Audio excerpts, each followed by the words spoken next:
20 जनवरी को कहा था ब्रजभूषण शरण सिंह ने कि मैंने मुंह खोला तो सुनामी आ जाएगा, और जब मुकदमा दर्ज हुआ था उसके बाद चुनौती थी।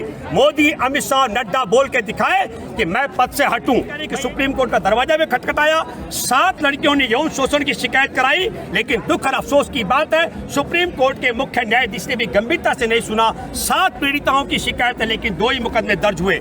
अगर ब्रजभूषण शरण सिंह को जेल में डाला भाजपा ने, तो नरेंद्र मोदी, अमित शाह की पोल खोल हो जाएगी। गोधरा में किस तरीके से कार सेवकों की बोगी को इन्होंने आग लगवाकर षड्यंत्र किया था। देश पूछना चाहेगा, जानना चाहेगा कि देश की ओलंपिक पदक विजेता बेटियों के यौन शोषण के आरोपी को इतने समय तक क्यों बचा के रखा। और संत आसाराम जेल में है, जिस संत आसाराम को मत्था टेकने के लिए अटल बिहारी वाजपेयी जी से लेकर लाल कृष्ण आडवाणी जी तक, मोदी से लेकर और शिवराज चौहान तक जाते थे, वह आज जेल में है बलात्कार के मामले में। साक्षी ने पूरा अपना पक्ष रखा और तमाम वहाँ पर जो किसान समूह और खापों के सरदार इकट्ठे हुए, उनसे अपील की है कि आपको मदद करनी चाहिए, ये बात कही गई। लेकिन मैं व्यक्तिगत तौर पर अनुभव के आधार पर एक बात आपको बताना चाहता हूँ कि खापों की पंचायत से ऐन पहले का मामला है।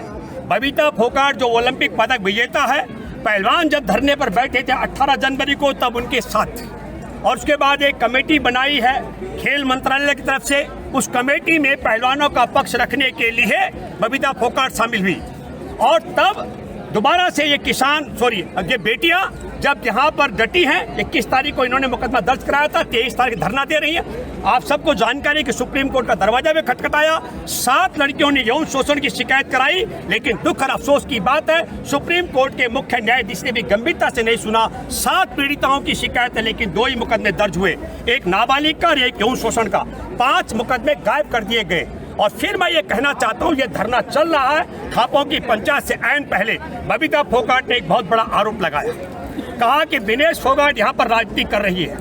अगर विनेश फोगाट राजनीति कर रही है, इतनी सी बात, वो एक ही परिवार के सदस्य हैं, बबीता फोगाट तब भी कह सकती थी। इसलिए मैं ये कहना चाह रहा हूँ कि जिस प्रकार का आरोप बबीता ने लगाया, ठीक, मैं ये मानता हूँ कि सरकार की वो नियत से मैच करता हुआ बात है। जैसे आरोपी ब्रजभूषण शरण सिंह निरंतर लगाता रहा है। ब्रजभूषण शरण सिंह ने क्या कहा, पहले आरोप लगाया ये बेटियां पैसा लेकर के बैठी हुई हैं, तब हमने चुनौती दी, हमने कहा पैसा लेकर के बैठी हुई हैं तो तुम भी बिठाओ अपने किसी परिवार को झूठा मुकदमा यौन शोषण का दर्ज कराने के लिए, हम देश से चंदा इकट्ठा करके तुम्हारी झोली भर देंगे। फिर उस मामले में पीछे चला गया। फिर उन्होंने आरोप लगाया क्योंकि ये इसलिए बैठी है, ये मोदी सरकार के खिलाफ है। फिर हमने कहा कि यौन शोषण करने वाला ब्रजभूषण शरण सिंह कैसे मोदी सरकार में तब्दील हो सकता है, और मोदी सरकार कैसे ब्रजभूषण में समाहित हो सकती है, ये सोच का विषय है। लेकिन मैं हैरान हूँ, मैं आपके माध्यम से एक सवाल बड़ा करता हूँ। जब पहली बार जनवरी 2018 में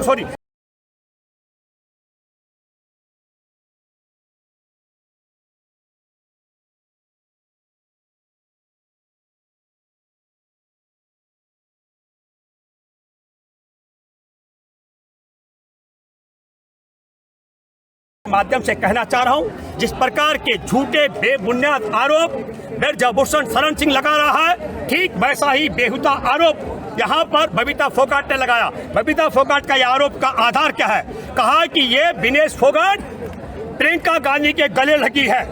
मैं बबीता फोगाट तुमको सैल्यूट करूंगा, आप लाओ महिला बाल विकास मंत्री स्मृति ईरानी को लेकर यहाँ आओ, और स्मृति ईरानी आकर के समर्थन करे विनेश फोगाट का, साक्षी मलिक का, और उन्हें गले लगाए। अगर विनेश फोगाट उसके गले नहीं लगेगी तब मैं मानूंगा ये राजनीति कर रही है।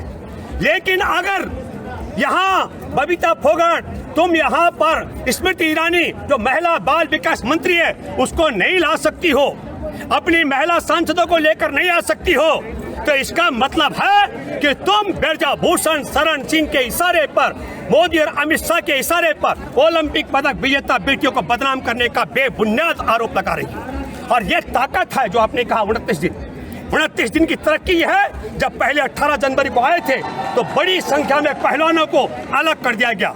3 बड़े कारण अलग होने के हो सकते हैं। एक, उन्हें उनके भविष्य के भय को दिखाया गया होगा कि तुम्हारा भविष्य पहलवानी का खत्म हो जाएगा। 2, पैसे का लालच दिया गया हो, और 3, हो सकता है विधानसभा या लोकसभा की टिकट का लालच दिया गया हो, ऐसे में तोड़ा गया हो। और अभी ये जो पहलवान बैठी है, साक्षी, विनेश, बजरंग पुनिया, इन सब लोगों के लिए साम दाम दंड भेद खत्म हो गया, इसलिए घर में फूट डालने की बात की जा रही है। और तब मैं ये मानता हूँ कि खाप पंचायत से पहले बबीता फोगाट का ये जो बयान आया, अब ये बहुत दुविधा वाली स्थिति हो गई। अगर इसके बाद बिरजाभूषण शरण सिंह जेल चला गया तो विनेश फोगाट के परिवार में बबीता फोगाट किस हैसियत से मुंह दिखा पाएगी जब वो ये कह रही है राजनीति कर रही है। और अगर वो जेल नहीं गया तो मैं आपके माध्यम से दावे के साथ मैं कह सकता हूँ, आज की तारीख में अगर बिरजाभूषण शरण सिंह को जेल में डाला भाजपा ने तो नरेंद्र मोदी अमित शाह की पोल खोल हो जाएगी। गोधरा में किस तरीके से कार सेवकों की बोगी को इन्होंने आग लगवाकर षड्यंत्र किया था, जैसे हिटलर ने संसद भवन में आग लगाकर ऐलान किया था कि सोशलिस्ट और कम्युनिस्टों ने संसद भवन में आग लगा दी है, ठीक उसी तरीके से इन्होंने कार सेवकों की बोगी पे आग लगाकर कहा मुसलमानों ने आग लगा दी है। उसकी पोल खोल करके बिरजाभूषण शरण सिंह इनके जेल के रास्ते खुला देगा। इसलिए ये इतना बड़ा रिस्क नहीं ले सकते हैं, लेकिन देश ने तय कर लिया है अगर बिरजाभूषण शरण सिंह जेल गया अब इतने लंबे आंदोलन के बाद, तब भी भाजपा का विनाश तय है। देश पूछना चाहेगा, जानना चाहेगा कि देश की ओलंपिक पदक विजेता बेटियों के यौन शोषण के आरोपी को इतने समय तक क्यों बचा के रखा। और अगर जेल में नहीं डाला तब भी भाजपा का विदाई तय है।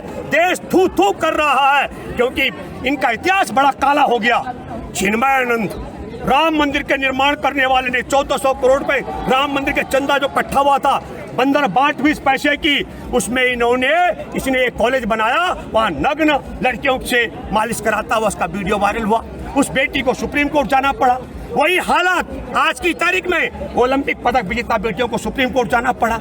हर एक मुकदमे में आप देखिए हमारे देश के अंदर जो इन्होंने वो उन्नाव में 17 साल की बेटी के साथ में विधायक ने किया था मामला, उस मसले पर भी सुप्रीम कोर्ट से न्याय मिला है। तमाम मामले जो है सुप्रीम कोर्ट जा रहे हैं। और मैं आपको सब दर्शकों को बताना चाहता हूँ हमारे देश में कानून क्या कहता है। कानून ये कहता है कि एक संत था इनका आसाराम, अगस्त 2013 में उस पर आरोप लगाया उसके वक्त की बेटी ने बलात्कार का।